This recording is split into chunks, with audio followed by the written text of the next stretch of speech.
ফের সোহম চক্রবর্তীর বিরুদ্ধে থানায় অভিযোগ। সোহমের বিরুদ্ধে কাঠমিস্ত্রিকে মারধরের অভিযোগ। তৃণমূলের প্রাক্তন বিধায়ক, তার বিরুদ্ধে থানায় নালিশ হলো। বেহালা থানায় সোহমের বিরুদ্ধে অভিযোগ। আমরা দেখেছিলাম এর আগেও এক রেস্তোরাঁয় মারধরের ঘটনায় সোহমের বিরুদ্ধে অভিযোগ উঠেছিল, আর এবার কাঠমিস্ত্রিকে মারধরের অভিযোগ উঠছে। আপনাদের সেই ঘটনা একবার মনে করিয়ে দিই। 8ই জুন 2024 সিসি ক্যামেরার ফুটেজ। হোটেল মালিককে মারধর করা হয়েছিল। সেই ঘটনাতে সোহমের বিরুদ্ধে অভিযোগ উঠেছিল এবং সিসি ক্যামেরার ফুটেজে সোহমকে স্পষ্ট দেখাও যাচ্ছিল। দেখুন, হোটেল মালিককে মারধরের ঘটনায় সোহম চক্রবর্তীর বিরুদ্ধে অভিযোগ উঠেছিল, আর এবার কাঠমিস্ত্রিকে মারধরের অভিযোগ। তৃণমূলের প্রাক্তন বিধায়কের বিরুদ্ধে থানায় নালিশ হলো। আমার সঙ্গে সরাসরি রাজীব রয়েছেন প্রতিনিধি। রাজীব, ঠিক কি অভিযোগ করছেন কাঠমিস্ত্রি, কি অভিযোগ দায়ের করেছেন তিনি?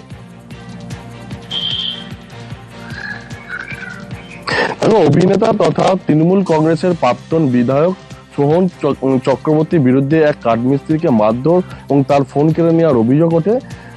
কাঠমিস্ত্রি রাজকুমার যাদব শর্মা তিনি যেটা অভিযোগ করেছেন গতকালকে বেহালা থানায়, তিনি সোহম চক্রবর্তীর বাড়িতে একটি ফার্নিচার কাঠের জন্য তিনি কন্ট্রাক্ট পান।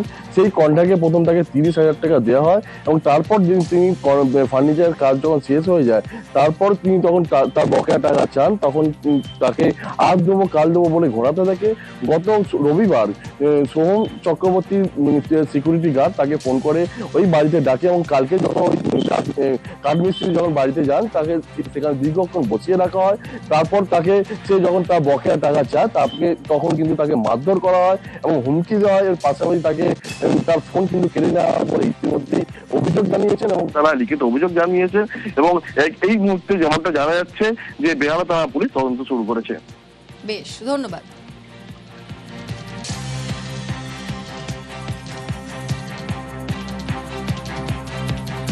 আমার ওনার সাথে কন্ট্রাক্ট হয়েছিল 55,000 টাকায় শুধু ওয়াল ক্যাবিনেট আমার 80% কমপ্লিট হয়ে গেছে। তারপরে উনি আদার্স কাজ আর সাথে ওর সাথে অ্যাড করে দিয়েছে। সেই বিলটা গিয়ে দাঁড়িয়েছে আপনার 79,800। আমি পয়সা চেয়েছি বলে আমাকে দিন পর দিন আজকে দেবো কালকে দেবো করে গেছে। এখন দাদা নেই, পরে ডাকছি ফোন করে, এই করে করে আজকে 3.5 মাস হয়ে গেছে। তো ওর সিকিউরিটি গার্ড আমাকে ধমকি দেয়, বাড়ি থেকে তুলে আনবো, মারবো, ধরে এই করবো ওই করবো। বলার মধ্যে বলেছি, স্যার দেখুন আমি তো গরিব মানুষ, আমাকে মেটেরিয়াল কেনার পয়সা না দিলে আমি কাজটা করবো কোথা থেকে? বলতেই আমাকে সোমদা মারলো ধরে। আমার ফোনটাও কেড়ে নিয়েছে, বেরোতে দেয়নি। সিকিউরিটি গার্ডদের বলে রেখেছিল ওকে বেরোতে দেবেন। সোম আমার গায়ে হাত দিয়েছে, আমাকে মানে ঠেসে লিফটের গায়ে ফেলান দিয়ে ঘুষি মারতে গেছিল। আমি হাত বাঁচিয়ে নিয়েছি, আমার মুখ কেটেছে। ওনার যে টেম্পারমেন্টটা কতটা হাই, এর আগে রেস্তোরাঁয় গিয়ে কাউকে ধরে মারধর করেছে। উনি একজন সাধারণ নাগরিক হিসাবেও না, উনি একজন অ্যাক্টর, উনি তৃণমূলের বড় মাপের নেতা। ওনার যদি এই টেম্পারমেন্ট হয়, গরিব একটা ছেলে যে কাঠের কাজের জন্য টাকা চেয়েছে, তাকে যদি এরকম ভাবে হেনস্থা করে, আমরা সবাই সব গল্প শুনেছি, দেখি টিভিতে বারবার। আজকে তো দেখছি পাড়ার মধ্যেই হচ্ছে। আজকে উনি এত প্রভাবশালী হওয়ার ফলে কি এরকম ভাবে লোককে ডেকে হেনস্থা করছে? আজকে একবার পাবে করে যে এখন বাড়িতে ডেকে করছে ব্লসম কান্ট্রিতে, দুদিন পর কি শোনা যাবে কি অন্য জায়গায় থানায় বা বাইরে ডেকে এরকম ভাবে অত্যাচার করবে? এগুলো তো মেনে নেওয়া যায় না।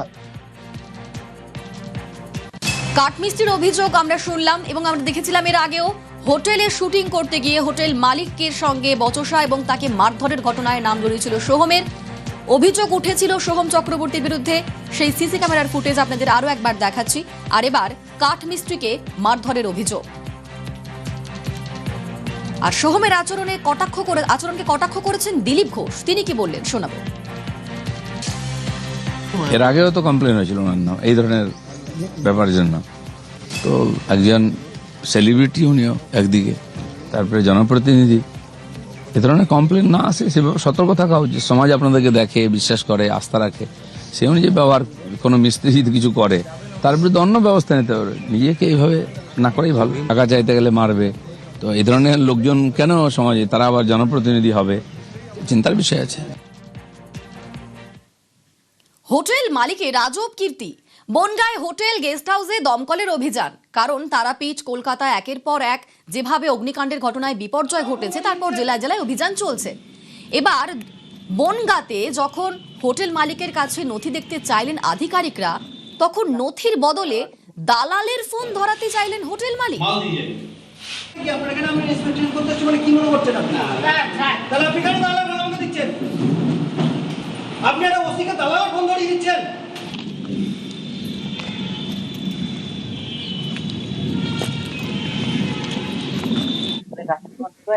আমার সঙ্গে অনিরুদ্ধ রয়েছেন প্রতিনিধি। অনিরুদ্ধ, নথির বদলে দালালের ফোন ধরালেন হোটেলের মালিক, কেন?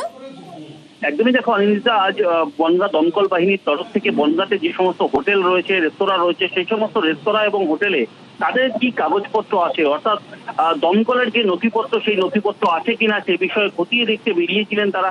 বিভিন্ন হোটেলে তারা পরিদর্শন করবার সময় বনগাঁ বাটার মোড়ে একটি হোটেলে যান এবং সেখানে সেই মালিকের কাছে যখন অগ্নি নির্বাপন ব্যবস্থার যে কাগজপত্র সেটা দেখতে চান, তখনই মালিক রীতিমতন ফোন ধরিয়ে দেওয়ার চেষ্টা করে ওসির কাছে, দালালের ফোন ধরিয়ে দেওয়ার চেষ্টা করেন। পরবর্তীতে রীতিমতন অগ্নিশর্মা হয়ে ওঠেন দমকল বাহিনীর যিনি ওসি আছেন তিনি রীতিমতন জানান যে দালালের ফোন কেন আমাকে ধরাচ্ছেন, এবং তিনি ধমক দেন রীতিমতন হোটেল মালিককে। পরবর্তীতে কিন্তু এই হোটেল মালিক জানিয়েছেন যে এই ধরনের কাগজপত্র তৈরি করার ক্ষেত্রে দালাল ছাড়া সম্ভব নয়, তেমনই কিন্তু দাবি করেছেন পরবর্তীতে, এবং পরবর্তীতে ক্ষমাও চেয়ে নিয়েছেন। তিনি ভুল স্বীকার করেছেন যে ভুল হয়েছে, সেক্ষেত্রে পরবর্তীতে তিনি ভুলও স্বীকার করে নিয়েছেন। অনিন্দিতা, বেশ, ধন্যবাদ অনিরুদ্ধ। কি আপনার এখানে আমি ইন্সপেকশন করতে আসছি মানে কি মনে করছেন আপনি? তাহলে আপনি কেন দালালের ফোন আমাকে দিচ্ছেন? আপনি একটা ওসিকে দালালের ফোন ধরিয়ে দিচ্ছেন।